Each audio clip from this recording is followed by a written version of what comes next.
Hello everyone, this is Charlotte. This is another podcast called Chatting and Doing Stuff. It's my Saturday. It's been a while since I've done my last one, so I don't even know how long. I'm doing this I can, so it's finding the time at the moment. This is a podcast where I talk about random topics, and I swear, and sometimes topics I talk about are quite sensitive. So if you don't want to hear me talking about sensitive topics and pulling stuff out of my particular life, which have happened, I suggest changing the channel, or just generally ignore it. I don't mind if you ignore it. Go nuts. It doesn't bother me. It's all real. I just do this as shower thoughts anyway, so it's more like talk therapy than anything. So I'm essentially just talking to myself. Sometimes people might like the insight or like to know how insane I am. That's on you. I'm just no filtering today. The topic for today is slavery. No, I love that meme. Today's topic, slavery. I don't have any coffee. Goal setting and goals and goal setting. Essentially, I love goal setting. I am very much a project person. I love the planning, I love the strategy, I love the goals, I love all of it. I'm insane that way. I don't even know, it must be my tism. And I'm not even joking about that. You guys are like, oh, everybody's got tism these days. It's like, no. I have it, for sure. We just didn't know at the time.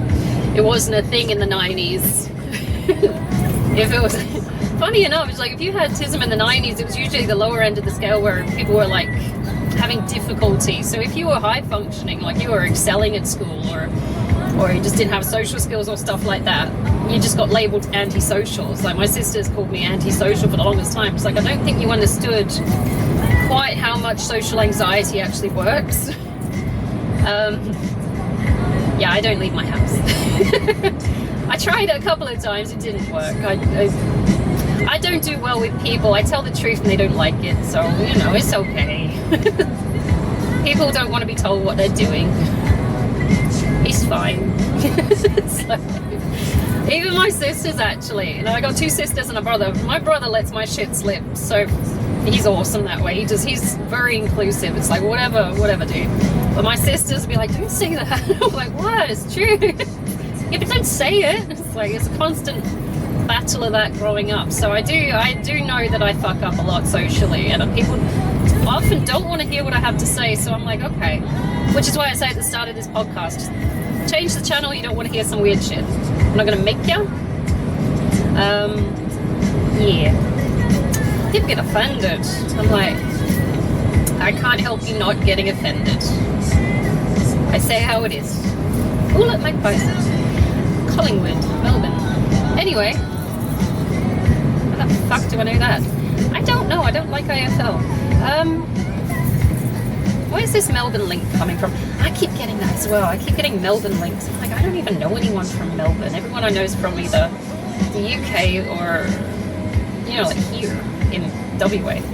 So I don't know. Anyway, so goals. Here's a tangent there. It's my day off. I get to ramble. Nobody needs me for anything today. Nice.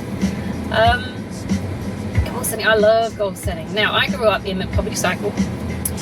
I grew up fairly, and in the poverty cycle comes certain behaviors for the majority of the part where you become independent, fiercely independent. You either go two ways. You either go hyper independent or you tend to go codependent. There's rarely that neutral, stable kind of way of doing things, where it's like give and take and it's even. I went hyper independent, and if you've listened to my other podcasts, you'll know why. I'm living with it. People are saying, oh, it's a bad thing. I'm going, not a bad thing for me. It's like, I'm doing quite well with it. So part of that hyper independence is looking at what you want to achieve and just finding a way of doing it. You don't ask for help. I don't ask for help. I don't like doing it. I don't tend to rely on anyone, and when people offer help, I tend to ignore them. So, yeah. So even if the downside is that even if you're struggling, you don't tend to ask for help. You just tend to self-rely and try and figure it out yourself. I've been told that's bad, but I tell you what, when I've been in a bind, it's usually me that's the most reliable. So I'd be happy to rely on myself more, which is why people come to me for help, generally. I've also found that it's tough to find people to rely on myself. They always make excuses, or there's always something on, or they just can't help, or there's always something. So, part of that hyper independence is just to figure out yourself, because don't bother asking, because they're not going to help anyway. Sounds tragic, doesn't it? But I tell you what, I never fucking fail. It's like, I know I'm reliable. A bit arrogant, isn't it? I never fail. Yeah, because I had it beaten out of me. Oh, look at Chuck. So, my mum didn't like failure from a young age. I don't like you failing. It's a bad look for me. Don't you ever. Boomer parenting. So I do enjoy projects because it gives me a chance to sort of exercise my muscles. I flex best in projects, and I love working on my own because I can't do group projects. It does my fucking head in with how unreliable other people are. I went through uni. Oh, we're signing you up to a group project. It's like, great, I did all the work first. It's like, we designated roles to everyone. I just wanted it done. Just like, I got no fucking patience. So it's best if I do work either one on my own or two with one other person, because if I have to wait for 5 different fucking people to figure out what the fuck they're doing, I'll lose my fucking mind. It's like, they move so slow. It's like, just get it done. What is taking so long? Why are we taking so long? So I tend to also move quite quick with my projects, and I found that reflects a lot in what I get done in a time span where most people are piss-farting around, and I get frustrated with other people as well. So I need to be mindful of how other people's goals, if I do need to work in a group project, I need to be mindful of how other people's goals might be slightly different from mine, particularly with time frames. Bugs the shit out of me how slow they go. I don't know why they don't move. Just move. It's taking forever. I was also raised with weaponized incompetence. I've known a lot of people that use weaponized incompetence on me, knowing, for example, that I will get the job done and I get it done fast and get it done efficiently. So they just sort of leave it to the last minute until it frustrates me enough that I fucking do it. And I'm like, just give it to me. Give me the fucking thing. So that kind of pressure is also built on with how I manage projects when I'm on my own. It's also emphasized adding speed to getting things done as well. I put pressure on myself. It's terrible. I often find myself burnt out because I put too much pressure on myself. That comes with the hyperfixation of ASD. It's like, I need to get it done now. It needs to be done now, and that's partly OCD as well. And to get it right, you've got a perfectionist complex, which I do have. But I can't tell if that's natural or beaten into me from my childhood, so I don't know. It's been a fun ride the last 41 years. It's like, which parts of these are me and which parts of these have been beaten into me. So it's been interesting. Goal setting in this regard. On a tangent, looking at my childhood, I was surrounded by a lot of people that I didn't want to be. So instead of having role models, I had anti-role models. I had a lot of people that had traits and behaviors that I just did not want to replicate. For example, I don't like hitting children. Some days as a teacher, you do have those days where you're like, this one just needs a good one. But at the same time, you're like, I would never follow through with it because I know the damage it can do and the ripple effect it would have on the kids' psychology. Whereas part of boomer parenting, for example, there was no problem hitting kids, even if they were a quarter your size. So yeah, that's something I went, I'm not doing this when I'm an adult because I don't think this is right. And I know that it hurts being on the receiving end. So that's not one goal I would pursue as an adult. I would also look around me and look for people, not just anti-role models, but also role models who I could emulate. Like most of my people who I loved growing up, like I loved the royal family. I was fixated on the Queen for years. That was a hyperfixation, the royal family, as it was back when the Queen was alive and when Philip was alive. I didn't know much about like Charles and that, But I absolutely love the Queen. Like, you know what I'm talking about, the only Queen. She's the original boss. But I did, and for years I collected all the royal stuff, and I watched all the documentaries, and I loved this person, and I loved Philip, even though he was really fucking crass and shit like that. So I took on traits that I felt that maybe she would emulate, and you know, what would be good, positive role models. So I looked around me in the catastrophic bullshit that was my childhood and my teens, and I went, I don't want to live like this in the future. I know this has got a time limit on, so I'm going to start picking up traits that I actually think are favorable to my future. So the steadfastness, the stability, I say professionalism, using your manners, etiquette, things like that. And to this day I still have a strong thing about people using their manners and not being dicks. I mean, people might call you anal or something like that. It's like, oh, you're just a snob. Like my first boyfriend, this guy called Daniel, when I was 16, was like, oh, you're just a snob. I'm like, no, I'm just polite, and I don't act like a prick to people in order to gain shit off them. It's like, I'm not a snob. It's not rude to open doors for people and shit like that. So I think it is a nice thing to do, so I will keep going with that. That was a goal of mine, was to demonstrate a certain manner where which demonstrated you cared about people, being considerate of others, keeping your fucking nose clean, not getting into other, you know, behaviors and things which could degrade your existence. That was all part of developing my moral compass and guides and things like that. I didn't want to be one of these people that slept around and did drugs and because it's fun and interesting and shit like that.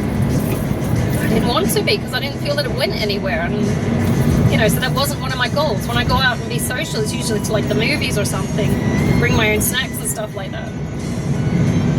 So these people who have goals, for example, of going out socializing, getting drunk and shit-faced and getting everybody's drama up and up everybody's ass, probably not going to be a good goal to keep going, because it's not sustainable, costs a fortune, and you end up damaging yourself and others around you. So it just didn't seem to make sense to carry that on. Jeez, that's loud.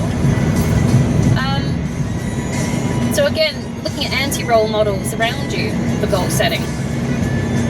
Ultimately coming up to, I'm technically midlife right now. I'm technically in the middle of my life, maybe. I don't know. I have a feeling I live quite a long time because I'm quite small and I don't seem to be aging properly. I'm 41, dude. It's like I don't feel 41. I've looked around at my counterparts and I'm going, I don't particularly look the same as you guys either. So it's like, I don't know, maybe it's good genes, I don't know. Autism apparently stops you aging properly. It's like, so, goddamn Keanu Reeves genes. But I'm looking around and I'm looking at things that you guys are doing that my age, and I'm going, I don't want to do those things. And it's not because I'm afraid of them or, you know, I'm disgusted with them. It's just generally because it looks unappealing. A lot of my crew, my age group, when we went through, we were told to get a job, and if you got pregnant, you have to marry this person who you married, or, you know, it was still that sort of semi-traditional, you have to marry whoever you knock up sort of thing. You have to get a job and you have to do the traditional values and things. That was through the 90s. That was leftover boomer logic, because they themselves were stuck in relationships that they didn't want to be in, but they sucked themselves in with the social norms they surround themselves with. I don't know why they did that. They're fucking miserable, and then they just take it out on their kids, and then the kids replicate the same fucking behaviors. And if, you know, we stand up and say, I don't want to do that, and with my personal experience, I don't want to do that at all. I didn't pressure my ex-husband into any kind of marriage. I didn't want kids. Even from 12, I didn't want kids. I'm like, this sounds like a horrible experience. I don't want to do it. I'm looking at what you guys have had to deal with, and I'm just like, fuck it, I don't want to. There's a whole bunch of other stuff tied in with that, as long as, you know, along with trauma and stuff like that, trauma responses. But it just didn't seem like what I was meant to do with my life. I don't think I'm a breeder. I think I'm a leader at this point. I seem to be okay with funneling all my energy into my education, my business plans, my projects, work itself, setting a good example and getting on with shit. So when it came to goal setting for that, it wasn't stuff like 9 to 5 picket fence babies. It wasn't that. So I know already I'm not going to be living a conventional life for a woman my age. I was going to say female my age. Oh, I think I have the title of woman. I know it's not the conventional traditionalist kind of thing, because I looked at it and I just don't want to do it. I just don't want to. Now we've got the option to. Why do we have to do it? So I don't want to do it. But then again, I've also got seemingly weird viewpoints on things that are deemed traditional feminine roles anyway, because I wasn't raised in a patriarchy. I was raised, well, the family unit itself was a matriarchy. It wasn't a patriarchy. Women were raised rather oddly, because it was also abusive at this point. That's just down to my parents. But it was generally a feminist viewpoint, and guys hate feminists. Some guys do, not all guys. Not all men. Some guys hate them because it's a threat to, it seems like we're creating women that just want to be nasty to men. It's like, it's not men themselves. We like men, otherwise we wouldn't keep pursuing them. It's the actions, the negative actions, that we don't want. And no man should be supportive of men that do negative actions anyway, because it also adversely affects them. So, when guys are sitting there shitting on feminists, oh, feminists are bitches, it's like, no, you've just done something, you don't want to be held accountable for it. That's generally what I find. My brother-in-law, my older sister's husband, hates that his daughters, he's got 2 little girls, well, they're not little anymore, they're like nearly 20. I think they are 20 actually, they're teenagers. But he doesn't like that they are feminists and they stick up for themselves, because he's been raised to think that men go out and do the work and the fighting and shit like that, and women stay at home. Now my older sister, has taken a submissive role in that relationship. She's always worried about what he's going to say, or what he's going to do, or what he's up to, or if he's got the day off, she has to spend it with him. She has no real life of herself besides working in, I think she's working in a school right now, but she wants to upgrade her education and go and do some other stuff, which is awesome. She's got the brains for it, she's got the skills for it, she's got the experience for it. But because she's taken on this submissive role of wife, it's cocked up her entire life. Her life revolves around him, and it just doesn't seem right. So I've looked at that and I'm going, no, I don't want to do that. Now, I was a submissive wife when I was married, because I thought that was the thing to do. But when I find that it turns abusive and controlling and restricting, and I can't do what I need to do as a human being because it might upset him, or he might not like it, and I've got no sense of freedom, I turn around and said, this isn't my goal in life, I'm not doing this. You can change your goals. You go, I'm not doing this. This is completely degrading to both of us, because you look like a prick and I look like a fucking, I don't know what. It wasn't a complimentary thing, because a slave, a servant, something like that, it wasn't doing what I naturally wanted to do. It was very restrictive and at times abusive, even though it was not outright physically abusing me, it was still psychologically abusive, and I didn't feel that was what I was supposed to do, so I changed my goal there. Oh, look, a bike. What is it? What is it? It is alright, these guys in this country cannot fucking merge. Idiots. Anyway, I need to get on to point because I'm halfway through my trip now. I'm sorry, I'm rambling. Goal setting. I want you to think about, sorry, my music's loud. I want you to think about what's around you that you want to achieve. It doesn't have to be the same as everyone else. A lot of people think this is the generic outline. I have to do these things. What are you doing? Oh, it's going on the other side of the road. I'm like, what? You don't have to do what everyone else is doing. The pressure from society to conform to what everyone else is doing usually circulates around one specific outcome, and that's to push one person, usually a male, further than the other. So if you're not enjoying what you're doing, particularly as a girl or as a woman, you need to rethink what you're going to do with your life. If you're a man, even like in the patriarchy, for example, even men get shat on by their own kind. They're always answering to someone. And when they get pissed off, they hit down. They hit on something smaller than them. So the women get shat on too. And then the kids get shat on. But it's always guys answering to someone, and they're worried about whether they're going to impress them, or if they're going to fit in, or if they're going to be able to keep up the ruse, their value in one particular way by behaving certain ways or exhibiting certain traits. You think of a boys' club. They're so afraid of looking bad to the guys, they will, I mean, some examples I've seen, they've just undermined their own goals altogether just to fit in. Like when, I don't want to keep bringing it up because I don't think he likes me at the moment. I'm like, but the yoga guy, for example, I said, I don't think he likes me. I'm like, fair play, I'm a dick. But, you know, all right. But he did this massive project, and he said he lost all his weight if he wanted to. I think he lost weight. I think he gained muscle as well. And he saved money and all this stuff like that. And I was thoroughly impressed with that. Because I'm like, great, you're actually progressing through life and you're getting on with some stuff and it looks interesting and it helps other people and stuff like that. But he had cut it short a week. And I'm sitting there thinking, now why would you, who is quite driven, why would you cut it short a week? You know, he said something like, he made his excuses like on his website thingy, Instagram, sorry, I'm not up to date with the tech, the Instagram thingy, and he's saying that he started retreating a bit. I think he actually met his weight goal or something like that, or he was close to it, and maybe it was, I don't know, maybe he just wanted to cut it short a week. And I'm sitting there, but you're so close to finishing, why would you cut it short a week? And I can only assume it was the people around him, because someone that driven knows what they want was actually 90% of the way gone to getting it. Why would you cut it short?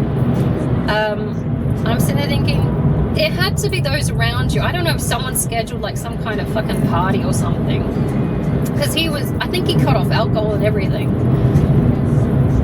and then suddenly coming up to it, it's like, oh, I'm gonna cancel it now because it's like I go, what? That blew my mind. I'm like, but you were so close, you made so much progress, and all we had to do was just see it out another week.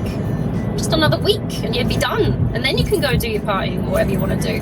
I mean, it completely undo all his growth and shit, but if that's what you want to do, then do it. But why didn't you just see it out a week? And that would have been his, in my assumption, his associations with, at the time, telling him, we've scheduled this, are you coming? And of course you caved into social pressure.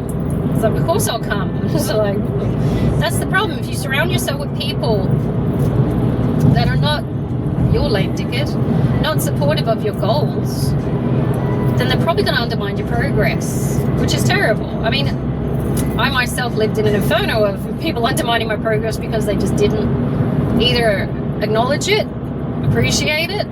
But I isolated myself in this, and this is why I isolate still when I'm feeling sick or I'm feeling shitty. I isolate myself because I don't want to interact with other people that will either make it worse or I will feel like a burden to.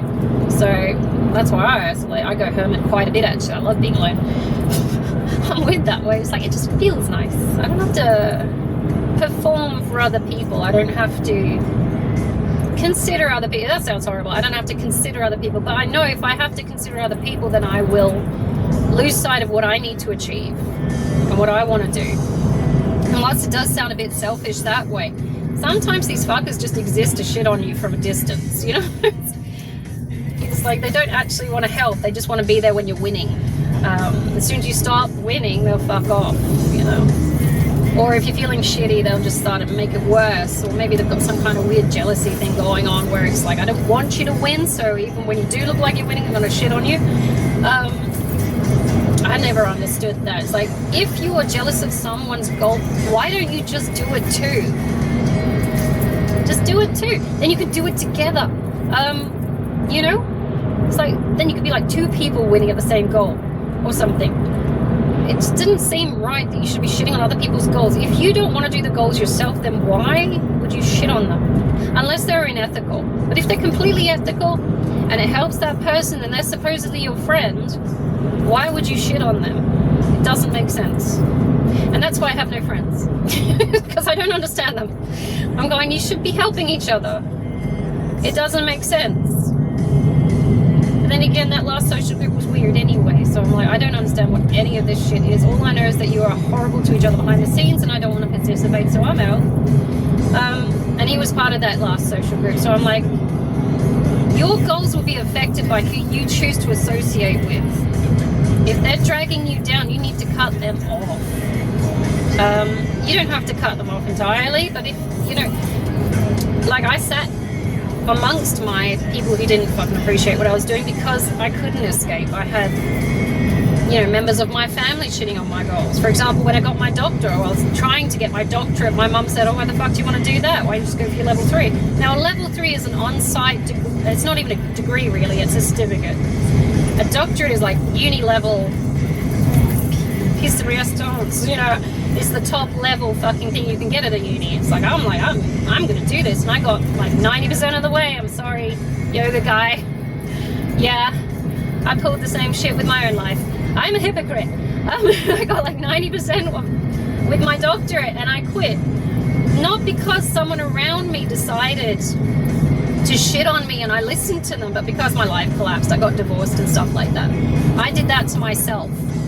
If it had been someone like my mum saying, why do you want to do a doctorate? Why don't you just do a level 3? If I'd let that person get into my head, that would have been, again, my own fault, but also the external forces. I chose to stop working on my doctorate just to get my shit together. It was too overwhelming with being, you know, in debt, homeless, divorcing. It's like, should I carry on doing study? It's like, I can't really get my brain towards this, so I'm just going to pause it. And it's still a pause. I could go back and finish it, I guess, but I'm like, don't really need it, but it's there if I want to. I don't really feel a need for it these days. But you need to consider those around you, the context you find yourself in. Is it supportive towards your goals and goal setting? Or is it something that could potentially undermine you, like people that just stab you in the back with a smile on their face? Pay attention to their behaviors and words. Are they supportive? Or do they see you as competition? As soon as you start succeeding and progressing, do they start shitting on you and start putting blockades in your way? If you're scheduling a work day, like if you've got classes, like you're some kind of a, I don't know, yoga teacher. If you schedule them on a Friday and this person's like, I wanted you to come drinking with us on Friday, and then they get pissed off that you decided to schedule your classes on that Friday. Is this person the kind of person that's going to help you in the long term, or are they just going to keep shitting on parts of you that personally most people need to work these days? Or are they going to be supportive and say, hey, this is how he gets his money? It's kind of sucky because I would have liked to have gone out with you on Friday night, but at the same time, this is important and you need to grow, I say, your business or whatever. Ooh, it's busy. We're in a car park. You need to find the kind of people that are supportive of you, that can understand it needs to be done. It's not really avoidable, particularly, ooh, it's a bit busy here, isn't it? Why is it so busy today? It's not really avoidable when it's a question of, I'm going to park here, fuck you guys. It's too busy, it's really overstimulating. I'm like, it's so busy today. I don't like it.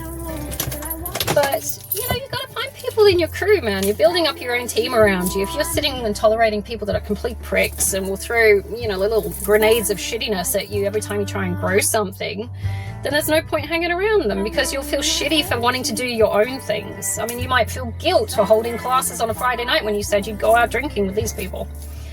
It's just weird. Find people of your own, I want to say caliber, but of your own mindset and project alignment, you know? And chances are, if you can find someone who's also working on a project or something like that, they might have information which you could use in yours. You could share information, you build up networks that way. I might have to do another episode of this. I think I've cocked this one up. It's like, what have you been waffling about? I don't know. I've had a lot of caffeine this morning. It's fun. A lot of caffeine. But at the same time, it's like, just be mindful of, are the achievable goals? Who's around you? Who will support you? How are you going to get there? Timelines are a problem as well. Don't give up and sacrifice yourself and your timelines and your goals just because of those assholes around you. Hang around people that are going to support you in what you want to get done. Too many times you're just too nice, you know, trying to make people feel happy about themselves, and you just don't want to rock the boat or stuff like that. It's like, my friends want me to do this, but realistically I should be doing this. You might have to say goodbye to those friends, because they're not friends at that stage. They're just people you know who hang around you at times. only particularly when it's good, and only when you can get something, they can get something out of you. That's not friends at all, really. That's just parasites. Anyway, without going into a darker note there, I might have to do another episode of this. I don't think we touched on any of the structure of goal setting or anything. I'm so sorry. I'm waffling. I'm gonna have to leave it there. I hope you have a fantastic Saturday. I hope you are making good goals and just, you know, understand how things could affect them if, you know, you let them. You can always change aspects of your project and who's around you to suit your goals. Adaptation is the best thing you can do, realistically. Not everything. I mean, even when like you're in the army and stuff like that, any land plan you make to go into combat or anything like it has to be like a working document. It always changes. You might make a plan, it's a basic skeleton of what could happen. Until you get there, you won't know, and you'll have to adapt anyway. So you might as well get used to that shit, because that is life, essentially. A lot of people say, I'm going to do this, and then things change. So adaptability is a core element of goals and goal setting anyway.